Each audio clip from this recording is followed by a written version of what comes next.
PDA हमारी party का एक पॉलिटिकल विचार है जिसके आधार पर हम पीड़ित शोषित वर्गों को उनका राजनीतिक और सामाजिक सम्मान और हक हिस्सा दिलाना चाहते हैं। पार्टी सिर्फ पीडीए नहीं है, पार्टी है, इसमें सब शामिल है।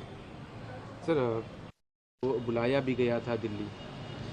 देखिए, ये कोई देश से अलग बात नहीं है। पूरे देश भर में जहाँ जैसा मौका लग रहा है सीबीआई और ईडी भेज के लोगों को डिस्टर्ब किया जा रहा है, लोगों को प्रताड़ित किया जा रहा है, कुछ लोगों पर मानसिक दबाव बनाया जा रहा है, कुछ लोगों की रोज़ की दिनचर्या को डिस्टर्ब करने के लिए इन संस्थाओं का प्रयोग हो रहा है।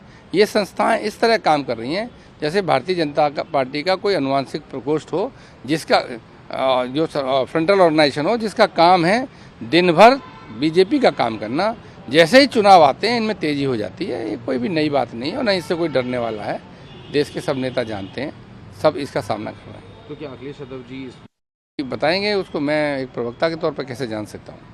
सर, एक सवाल और है, अभी बीते दिनों राज्यसभा चुनाव हुआ, के दर्शन करने जा रहे हैं। जो मुंह पे कालिक पोते हैं, मुंह काला किए हैं, उसको धुलने के लिए रामलला की सहारा ले रहे हैं। पहले किसने रोका था?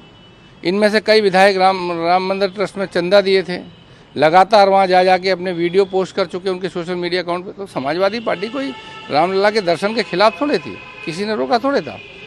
अब उन्होंने नया एक काम किया है जिसका जवाब जनता के बीच में नहीं दे सकते हैं।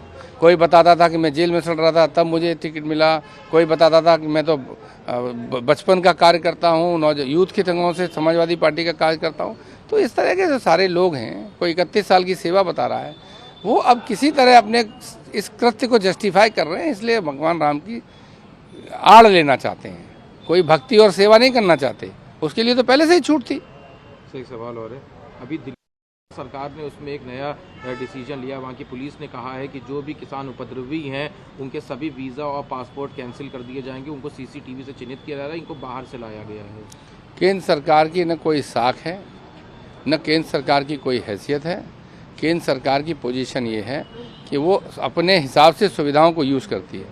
जब उसे लगता है वो किसान को खालिस्तानी कह देती है, जब उसे लगता है तो वो किसान को जो है देश का अन्नदाता मान के उन काले कानूनों को वापस ले लेती है। तो ये तुच्छ मानसिकता और छोटी हरकत है जिसमें किसान की गला घोटने की कोशिश हो रही है। काफ़ी सवाल है। कल एक संकल्प कार्यक्रम में कहा कि 2019 में हम 80 में 64 जीते थे और इस बार 80 में 80 जीतेंगे क्योंकि भगवान राम का आशीर्वाद है। तो जहां एक तरफ इंडिया गठबंधन पीडीए की बात करता है और अपनी जीत के दावे करता है, तो वहीं पे ये इनका कहना ये है कि 80 में 80 बीजेपी सीधे जीत रही है। जब वो 64 जीते थे तब भी उनका दावा 80 का ही था, लेकिन 64 जीते। और ये उनका दावा उतना ही झूठा और खोखला है जितने उन्होंने अपने मैनिफेस्टो में वादे किए थे। न 2 करोड़ कहीं रोजगार साल पर ईयर दिए, न इन्वेस्टमेंट के नाम पे तमाम खर्चा कर रहे हैं, न कहीं कोई इन्वेस्टमेंट ज़मीन पे दिख रहा है, न कोई रोजगार दिख रहा है।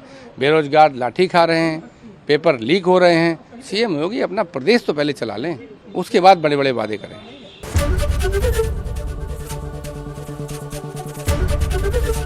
एबीपी गंगा, खबर आपकी, जुबान आपकी।